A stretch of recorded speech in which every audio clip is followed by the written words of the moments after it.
Asik juga ya pembahasan kemarin tentang ilmu kedokteran olahraga. Kita udah bahas tentang apa kaitan kedokteran dengan olahraga. Kita juga udah bahas tentang pemeriksaan sebelum olahraga bagi orang yang sakit. Dan kali ini kita akan bahas tentang kebugaran jasmani. Tonton video ini sampai selesai.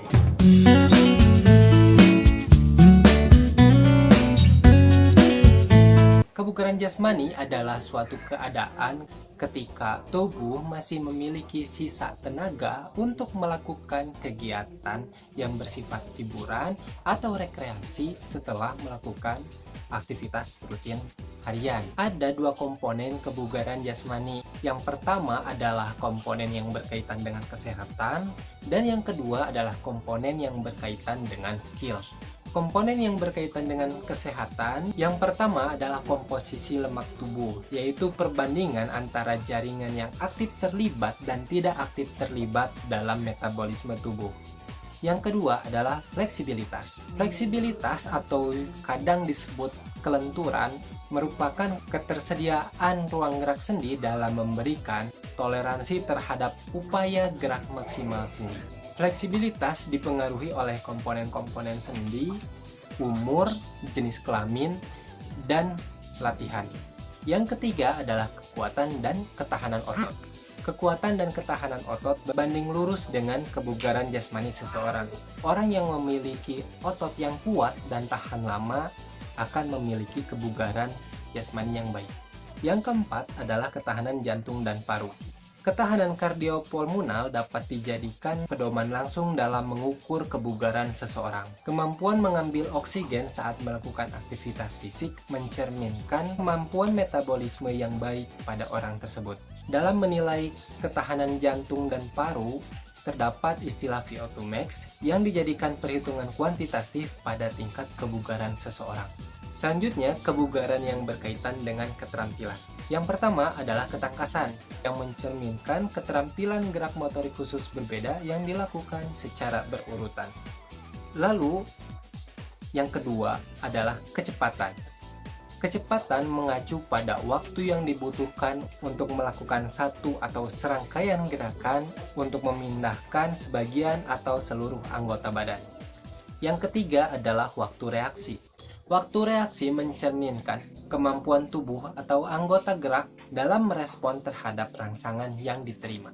Waktu reaksi dipengaruhi oleh konsentrasi dan kemampuan syaraf pusat dalam menginterpretasikan rangsangan yang diterima oleh reseptor-reseptor besar tubuh. Yang keempat adalah keseimbangan. Keseimbangan merupakan kemampuan tubuh dalam mempertahankan satu posisi dalam jangka waktu tertentu. Yang kelima, koordinasi merupakan kemampuan dan kecakapan yang dimiliki oleh tubuh dalam menyatukan berbagai gerakan di beberapa anggota tubuh sehingga kesinambungan kerja yang baik dapat tercipta dalam mencapai tujuan bersama.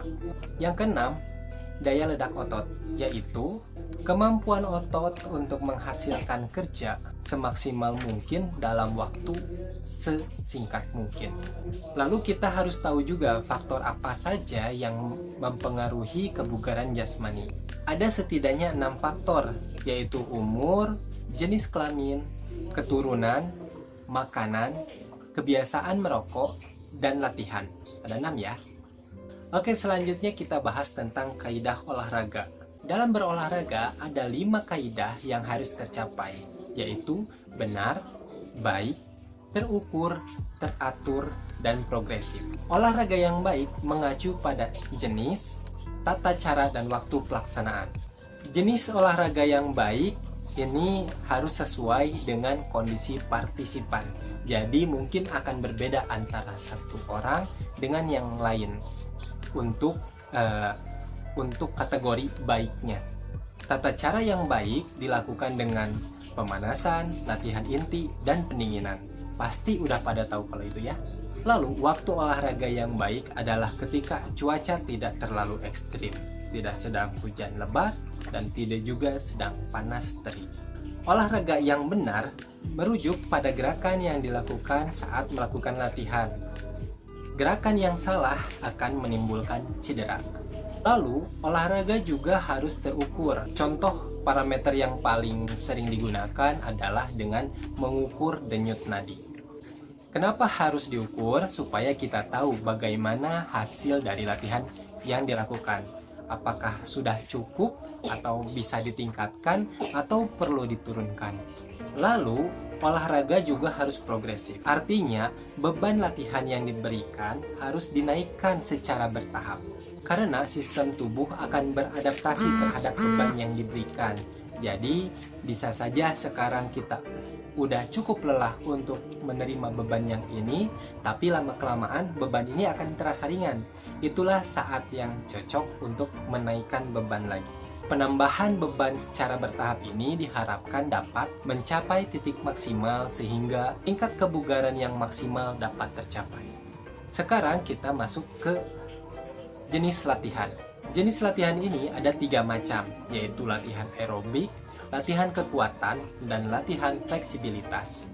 Latihan aerobik adalah latihan fisik yang melibatkan gerakan otot besar yang dilakukan secara berkesinambungan dan memerlukan jalur aerobik dalam menyuplai energi.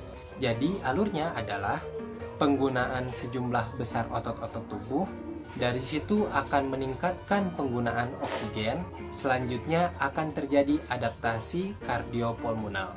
Di sini ada 5 jenis olahraga aerobik yang akan saya sebutkan, yaitu berjalan kaki, jogging, bersepeda, berenang, dan senam aerobik.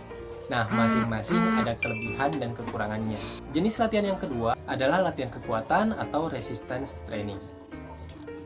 Resistance training adalah bentuk latihan yang dirancang untuk meningkatkan kekuatan otot, kebugaran otot, dan daya ledak atau power dengan melatih otot atau kelompok otot dengan tahanan dari luar. Latihan kekuatan otot dapat dilakukan dengan cara menggunakan beban tubuh atau body weight atau calisthenics. Latihan ini adalah latihan kekuatan dengan menggunakan atau melawan beban tubuh sendiri.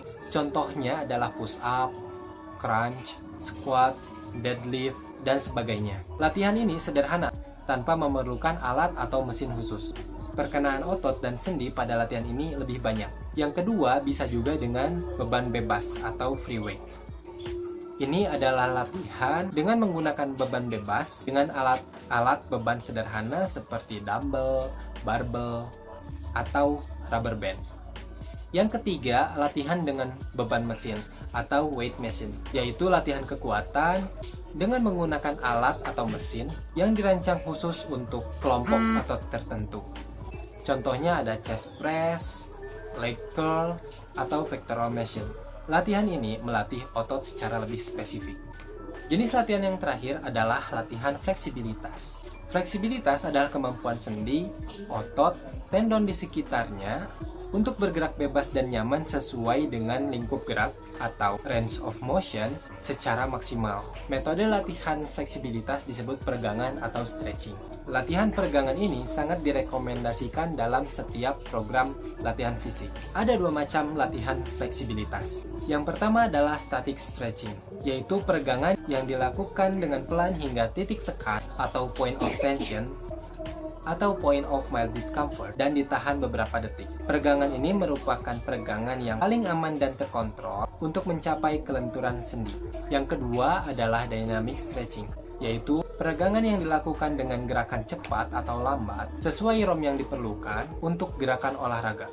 Peregangan ini biasanya dipakai pada orang yang sudah terbiasa berolahraga atau para atlet. Oke, sudah selesai materi tentang kebugaran jasmani. Tadi kita sudah belajar tentang komponennya, tentang jenis latihannya, dan faktor yang mempengaruhi. Semoga bermanfaat. Kalau ada yang bingung, tanya aja ya di kolom komentar. Saya juga nggak bosan untuk ngingetin, subscribe channel ini. Sampai jumpa di video berikutnya dengan materi yang tidak kalah penting dan menarik lainnya.